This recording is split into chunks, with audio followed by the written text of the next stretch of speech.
Okay, now that we've saved 16 copies of our high contrast image with all of its layers and the white removed as a transparent area, we're going to go ahead now and edit these one by one. So I'm going to open the one that I named and number 1. Again, keep the master one intact. It'll be good to have one that's not edited here. So our goal is that we want to make it look like this Warhol style. And if we take a look up here, you can see that the hair is on this one, cut out in kind of a rough shape. It doesn't even necessarily match the exact edges of the picture. We've got some kind of big areas of blue here for Marilyn's eyeshadows, red lips. So we can be a little loosey-goosey with our editing. And again, our goal, just like we see here with Lucas's, is we're going to do quite a few variations of those. So I'll show you how to get started on that here today. So remember that when you close the eyeball on the layers palette, it makes that thing visible or invisible. So for right now, I'm going to make this invisible. And to change a particular layer, you want to click on it. So by clicking on the background, I've made that active. And for the background, I just want to fill it with a solid color. Warhol's colors were generally pretty bright, so let's pick one that's nice and bright here by using our color picker, and the top square will be our active one. In fact, for this, I could probably even just get my paint bucket tool, which lives here with the gradient tool. And if I click in there with my paint bucket selected, oh, I have to select a layer first. I must have unselected that. Notice how it just fills that whole thing in. So if I put that back on, we can see that's what we've got going on. I'm going to go ahead and hide that for now. For the skin, I just need to trace around roughly where my skin goes. Now, I'll confess that I don't have a mouse here, so we'll see how well this goes with just the lasso tool. But I'm, again, hoping that I don't have to be too precise. So I'm going to come around here, go up along the side of my face. Looks like my ear kind of bumps out there. Oops, I let go too soon. That's the trouble. I might have to go steal a mouse and come back to you, or I'll try to be faster. So I can even be sloppy around like where my hair is because it's going to cover it. And the shadow is also going to cover. So I don't know if you can see, but it's not the most precise job there. Now I want to give my skin a new color. So let's come back to our picker here. And if you want something that's a little on the fleshy side, you'll find yourself down here for Caucasian-y flesh, that peachy color down in your orange, reddy areas. And you can kind of pull up different tones from there. But part of the fun of this is that we don't need it to be accurate tones to flesh color. So I'm going to make it green, actually. Frankenstein-y. So I've picked green, and right now the area that's selected on my skin layer, I've drawn around here. So when I use the paint bucket, again, I can just click in there, and you'll notice how it made everything within that circle or loop green. And again, you'll notice it doesn't quite match, but that's okay because we'll work a little bit more on it later. All right, now this is still selected, so I need to deselect it.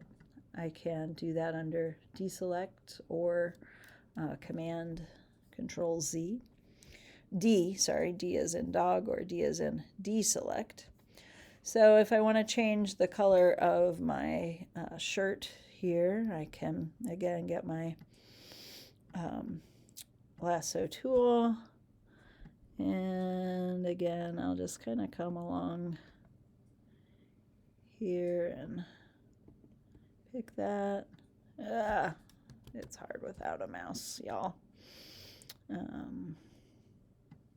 Let's go the other way.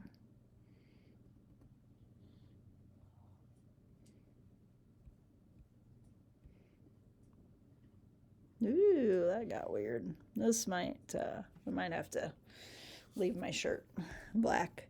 But we'll pick a new color here. Let's go into the blues for this one. And again, we'll use that paint bucket tool. Oh, paint bucket tool. And click on that to fill it in. Now you notice that it doesn't look like I changed it, but we see a little peak of that. That's because actually this black is sitting over top of it. So maybe I need to move my clothes, in that case, up to the top. And you'll do a better job than me because hopefully you've got a mouse you can use and make that work like so. Okay, so next let's add some lip action. I don't have very full lips, so that'll be pretty fast and easy.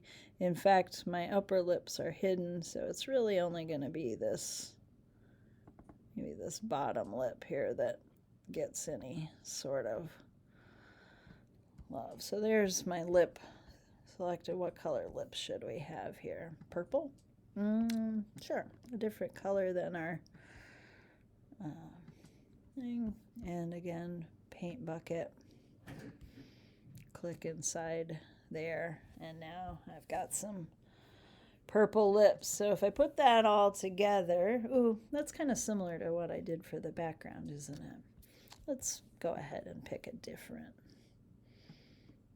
color, maybe darker for that. There, that looks a little better and a little different. I'll do my hair again by clicking on the hair layer. I'm going to deselect what I've done there, get it in view so I can see it all. Use my lasso tool, and here I'm going to again just try to do like sort of a rough outline. Remember, like with Marilyn's hair, it was close. We do need to loop all the way back around to where we started though, so that connects. And then pick a color to fill in for that. This is my opportunity to have some crazy colored hair. Let's go with a bright periwinkle blue.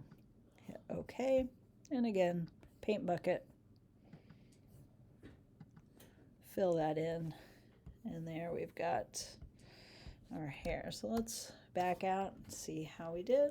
Yeah, that looks like a Warhol-y kind of thing. You can play around with yours a little bit more to make it look super rad and do a better job than my sloppy version. But that gives you the idea. Remember then that anything that appears on top of the other will change its position. So if you are feeling like something's not looking right, check that you have your picture area over some of those features, and that'll cover a lot of your work. So then when we get that finished, if you're going to still work on it or want to edit it further, you would save as PSD. If it's one, though, that you're feeling good about, then let's go ahead and export it as a JPEG. That'll flatten it all together and make it just one layer. And then that'll save in there. And ultimately, we'll put all 16 of those JPEGs into that first document that we made that has the little grid on it.